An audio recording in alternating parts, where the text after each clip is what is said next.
Hi, everybody. Welcome to another In Session with Jamie E. And I kind of have a special guest with me today. I have my pawpaw. His picture is back here. Isn't he beautiful? This kind of ties into what we're dealing with today. And our subject for today is grief.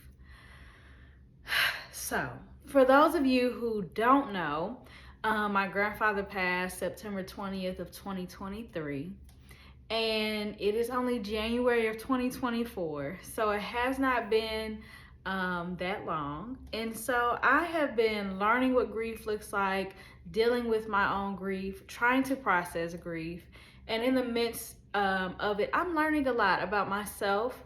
I'm learning a lot about the process, and it's also teaching me how to help others through it. I put up a post not too long ago, and my post said something to the effect of trying to balance feeling what I feel, but also not staying in that space. And I think when it comes to grief, you kind of have two different types of people. You have the people that want to just get over it. It's a new day. Let's move on. It happened. Boom, whatever. I'm done. But then you also have your other set of people who it's just hard. They really wrap themselves in it. They feel it. Um, they process it the way it needs to be processed. And I don't think necessarily either polar is necessarily bad, but I think that there is a common ground that we can have when it comes to grief. I'm gonna preface all of this with grief is hard, loss, death is hard, and we all grieve something.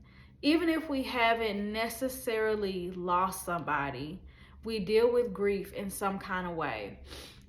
Some of us have lost expectations. Some of us have lost relationships. Some of us have lost jobs, promotions that we thought we would get and we didn't get. There's a lot of things that can encompass grief. So, grief is not always associated with the fact that someone died. Grief can also be associated with the loss of something. And so, for those of you who are like, well, I'm not grieving because no one has passed or no one has died, that's okay. You could also be grieving other things. There's a scripture that says, hope deferred makes the heart sick. And in some ways, I think hope deferred can cause you to grieve because there's a hope and there's an expectation that this thing would happen. I'm hoping and I'm expecting something to show up. I'm expecting something to move, and then it doesn't happen, and now my heart feels sick. And I think grief tends to make the heart sick. I can't get this back. It's not happening when I thought it would. All these different things. It's a process. The first time that I experienced heavy grief was actually in my divorce. And I didn't wallow in it, but it hurt me so bad. It was like my heart hurt. I had never experienced a broken heart, and this was my first time feeling what a broken heart felt like. And it was grievous to me because I just knew that this wouldn't be like this. So there was loss of a spouse in the sense of you no longer want to be married to me. But there was also this loss in the sense of loss of a family, loss of the opportunity to have futures with you. And I found myself in a space of it's either going to go one way or the other. I don't know which one I prefer. I don't know which one I feel better with, and I'm stuck in this gray space and I don't know what's gonna happen. I got divorced in 2017. It's 2023, so I guess we're looking at 6 years. This will be. It's 2024 actually, so it's been 6 years. This is going on year 7 of me actually being divorced, and I'm on the other side of that. And in the moment, it feels like I'll never get past it. I'll never get over it. The pain is too deep. It hurts too much. And I don't see a way out. if you have experienced grief in the form of loss like that, I do want to encourage you to know that there is a way out, that you will get over it, you will get past it. But I know that there was a place where I had to make a decision that I don't want to stay like this. In saying that, I still had to process what needed to be processed. I still had to feel what I needed to feel. I still needed to experience the pain. I couldn't ignore it, but I was choosing to go through the process. I believe that grief can become deeper than what it should be when we refuse to go through the process. If I didn't go through the process, I would probably still feel the same pain I felt then today. And I don't think that that's what God wants for his people. We all hurt. He knows it. He says, I've been touched with the feelings of your infirmities. He understands it. But I don't think he wants us to stay there. Because if my heart becomes sick, then I too will become sick physically. And then I'm starting to choke out my purpose. I won't be able to move forward if I can't breathe. I won't be able to do the things I need to do if it's hard for me to walk and get up. And a lot of times depression, it coincides with grief. And now I'm in a space where maybe I don't want to live, or maybe it's hard for me to move or get up or just do basic things. And I can't show up for the people that I need to show up for. Because there's breath in your body and there's still life in you, there are people that you still need to show up for. And it's very hard to do so when you're hurting. And as leaders, I think it's important to find safe people and safe spaces, because leaders need to heal too.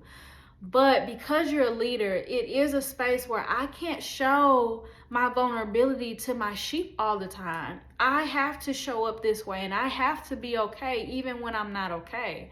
And so I want to encourage leaders and push you, if you are hurting, find a safe person, find safe spaces, do the therapy, do the counseling, do the work. Because God has called you to a work, but even God rested too. And so it's important to know, when do I need to rest? And when do I need to care for this wound? When do I need to keep moving as I care for this wound? And when do I need to, hey, you know what? Maybe I've cared for this wound too long. And maybe it's time for me to take off the crutches and go forward. I've never experienced the death of a very close loved one. So my grandpa is the first one for me. And it was very challenging for me, because I remember I was grieving him before he even died. I felt it happening. I knew it was going to happen. And even though he lived some amazing years, he lived to be 82, it still was forever still isn't long enough. That's how I felt. My grandfather was like a father to me. He was like my safe space. He was just everything. You love his smile, you love his laugh, and all the things. And so just watching him deteriorate, my superhero no longer have strength, that just, it takes life out of you in some ways. It hurts. And then you find yourself just trying to figure out, how do I keep going? How do I move on? And in the beginning, I had a lot of breakdowns. And that was hard for me, because I'm getting teary-eyed now. But I don't really like crying, in front of people. If it's not church, or I just feel God or something like that, I'm just not gonna be doing it in public. I like to deal by myself. I typically will cry alone. And so it was hard, because it made me have to be vulnerable in a way that I have been uncomfortable being vulnerable. And I had to admit that I wasn't okay. And more as time has gone on, I've become more okay, but I still have my moments. I lived with him, so going in the house every day, seeing him, hearing his voice, telling him he loves me more, that was such a big thing. And so now living without that can be challenging. We've experienced a lot of first. My first birthday without him, first holidays without him. And I think I became a little upset because everybody else, like when someone initially dies, like everybody's calling, everybody's around. What do you need? How can I help you? Bringing food. We had so much food, like we couldn't like eat it. But then, after the funeral, you still get those follow-ups. But after a couple months, um, the calls stop, Nobody's just like, hey, are you okay? Or are you good? And you learn that the world keeps moving on. And even though you have to keep moving on, you also have to deal with the fact that I have to move on differently.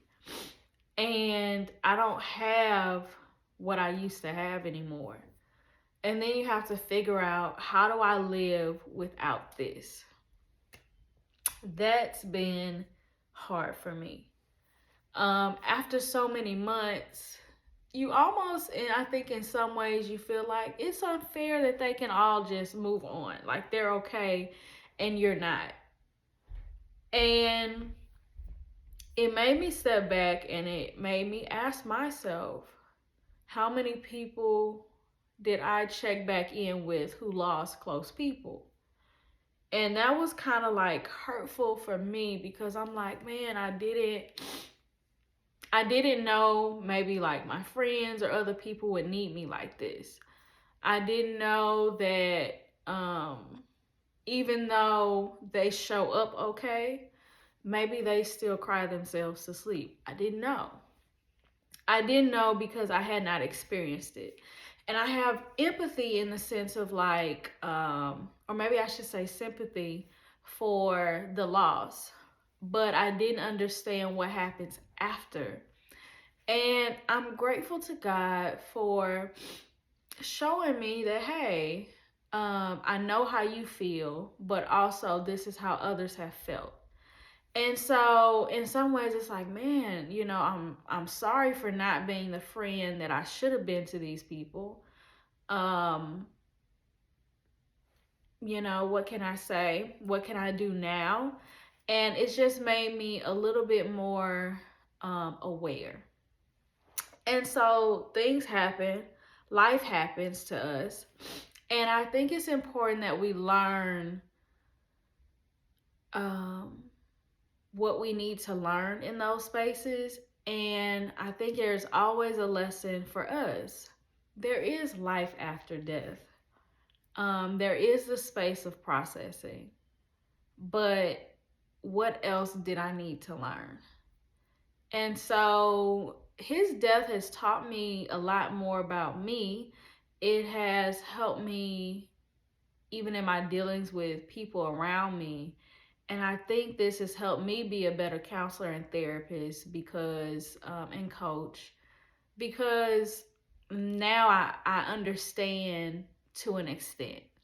There are people who have lost people from like different parts, like I can never understand the loss of a mother because I have not lost mine, but I do understand the process of grief. And so we don't always have to go through the same situation to help people. But I think it's important for us to see things from their point of view. Also, we have to be gracious with people's healing, because just because you move on quickly doesn't mean they do. And I'm learning that sometimes it's not always natural, sometimes it's spiritual. And as much as I can physically show up and physically help and all the things, sometimes I have to pray because I think there's a vulnerability that leaves us open and more susceptible to a spiritual attack that can keep us in this place much longer than we need to be. My process, I feel like, has actually moved faster than I thought it would. Again, in most cases, I haven't had any like breakdowns. I have the tears every now and then. I have the I miss you, but I don't have the brokenheartedness.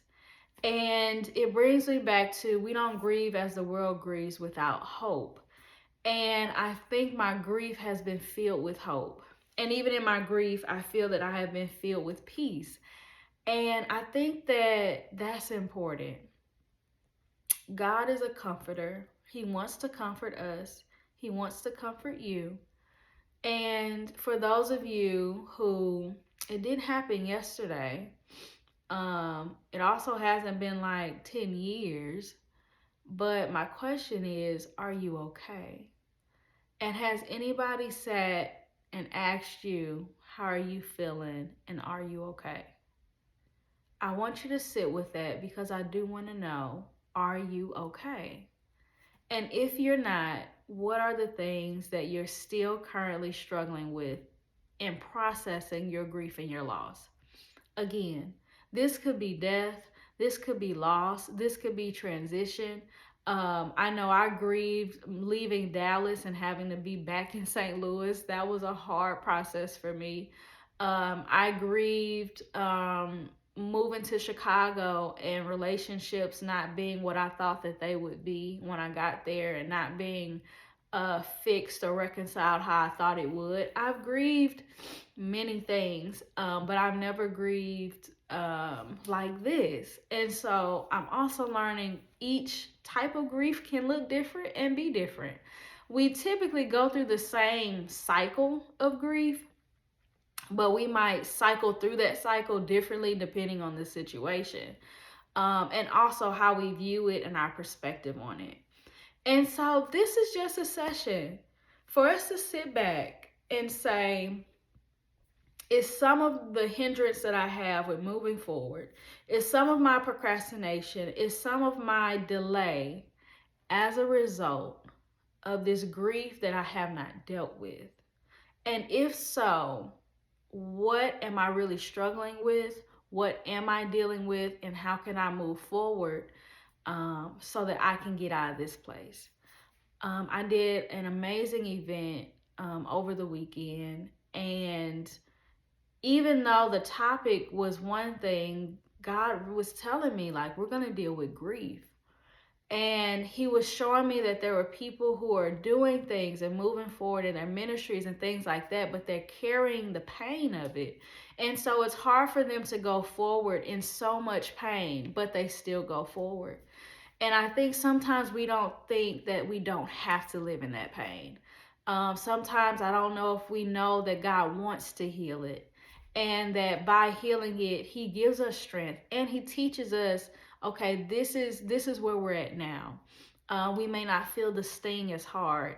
He never removes the thought or the memory. It's not a matter of you just forget about it. Let's just move on and go on. But He shows us, I think, how to carry it.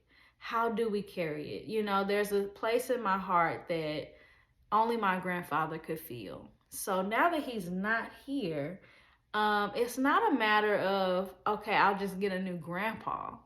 But it is a matter of, I think God helps fill that void and takes this big gaping hole and makes it smaller, where I feel it, but it's not stinging and it's not causing me to go all the way backwards and into a depression or a breakdown where I can't move forward.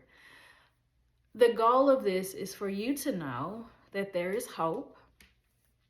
And if God can heal cancer, and if God can grow limbs, and if God can deal with mental illness, why can't He deal with grief? Again, I think sometimes He's just waiting on us to be open and to let Him into that space and to tell Him, hey, I need help with this. Because what can happen is we can bury ourselves in graves that He has not called us to live in. And we can label ourselves as certain things. I'm a broken woman. I'm a hurt woman. I'm a divorced woman. I'm all these things. I'm a lost woman. And I think that it's important for us to pull ourselves out of those graves and relabel ourselves and give ourselves new names and no longer walk with those labels on us that death has put on us or loss has put on us. That it's okay to be alive again, and it's okay to have joy again, and it's okay to run again, and it's okay to jump again, and it's okay to be excited and to leap again. And so, my prayer for those of you who came and watched this in session is that it blesses you and it touches that place in your heart that has not healed from your own grief, and that you feel new life as you listen, as you process, as you deal, and as you let God into that space that you may not know how to deal with. I pray that people come into your life that also helps fill the voids and helps seal you off. And my big thing is that you find spaces where you can be vulnerable, where you can be open, where you can be honest. And may the love of God bring you healing and comfort in a way that you never thought you could have. I pray that now books come out of you and businesses come out of you and ministries birth from you, and that you go and you get married again and you have the children and you do all the things that your heart desires that you thought maybe I can't do because grief and loss have made you feel that this isn't for you anymore. May you come alive again. So, that is all I have today for In Session. I pray that this session bless you. I pray that you find inspiration. I pray that you feel God's heart again.